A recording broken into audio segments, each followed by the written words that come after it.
Avant de débuter le chantier, veillez à purger les canalisations, à vider les trémies et à sortir le matériel mobile. Les mangeoires doivent aussi être démontées.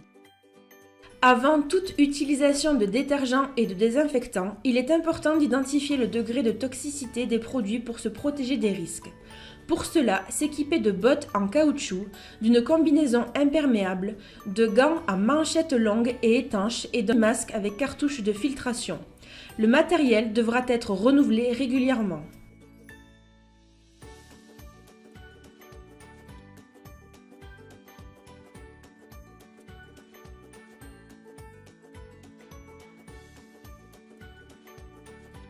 Le détrempage consiste à asperger de l'eau en pluie fine sur toutes les surfaces du bâtiment pour faciliter le nettoyage.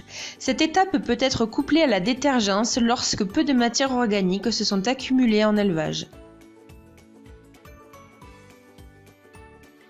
Quand on a une surface qui n'a pas été nettoyée, il y a d'abord les salissures qu'on voit et il y a ensuite un biofilm qui est un agrégat de bactéries, de virus et d'autres microbes qu'on ne voit pas à l'œil nu et qui rend les bactéries inaccessibles aux désinfectants.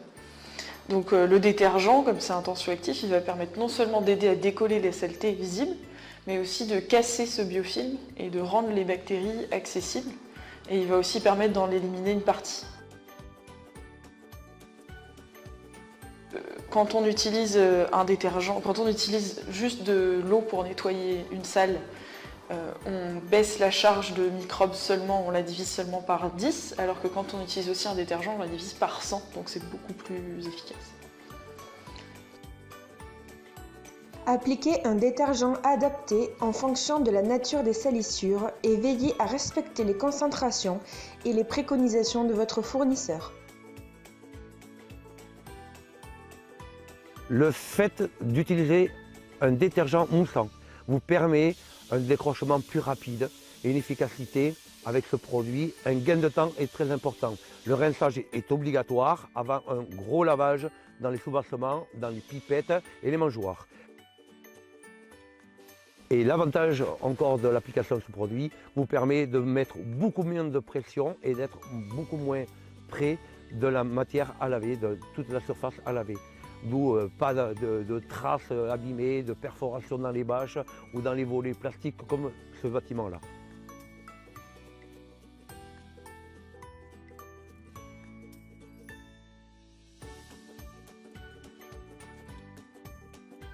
Durant le nettoyage, privilégiez un fort débit et une pression moyenne. Veillez à passer sur toutes les zones de bâtiment ainsi que dans les recoins.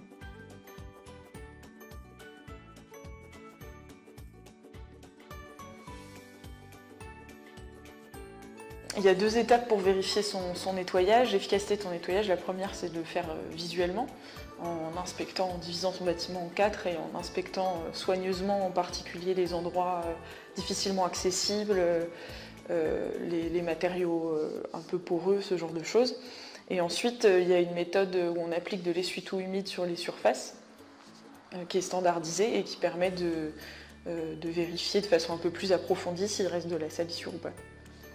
La vérification visuelle du nettoyage, elle doit se faire vraiment à chaque fois. Parce que si le nettoyage n'est pas fait correctement, la désinfection ne servira à rien.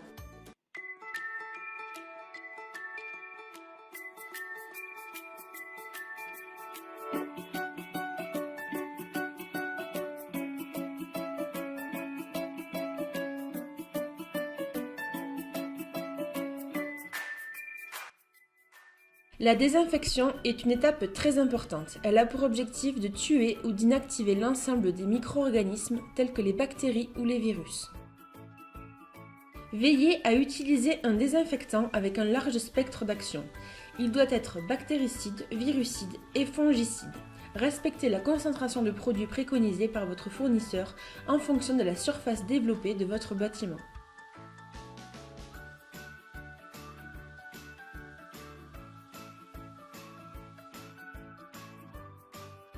Les autocontrôles des infections, ils peuvent être effectués on ne peut pas le faire à l'œil nu, donc il faut forcément passer par des contrôles microbiologiques.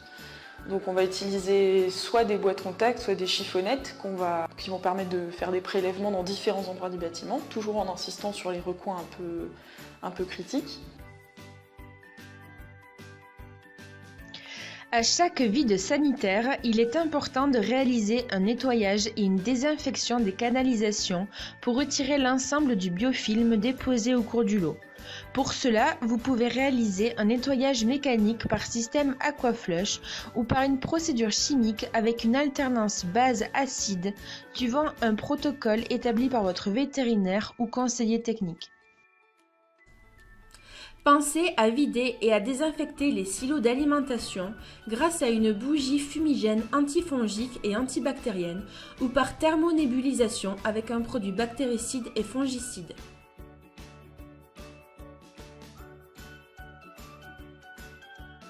Veillez à mettre en place des procédures de dératisation sur votre site de production de façon continue au niveau des bâtiments et des endroits de stockage de l'aliment.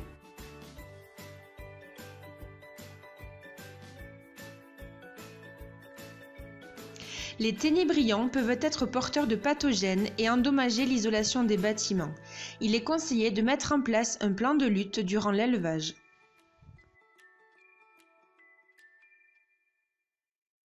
Le sas sanitaire doit être rangé, lavé et désinfecté au même titre que le bâtiment.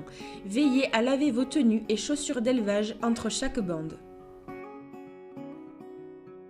À la fin de chaque bande, enregistrez vos pratiques de nettoyage et de désinfection afin d'assurer une traçabilité de vos opérations.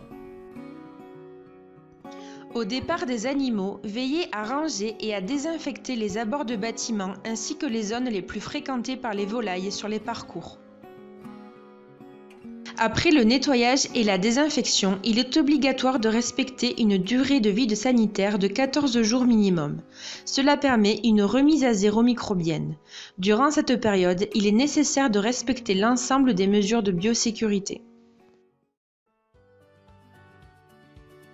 Donc s'il y a 3 règles essentielles à retenir pour le nettoyage des infections, la première c'est qu'il faut respecter toutes les étapes, n'en oublier aucune et les respecter dans l'ordre.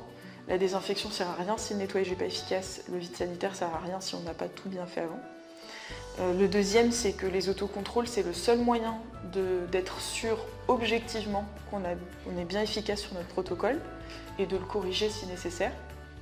Et la troisième, c'est que toutes les règles qu'on a dit, tout ce qu'on a dit, il faut l'appliquer non seulement au bâtiment, mais aussi au matériel et surtout au sas sanitaire, pour que ce soit vraiment efficace.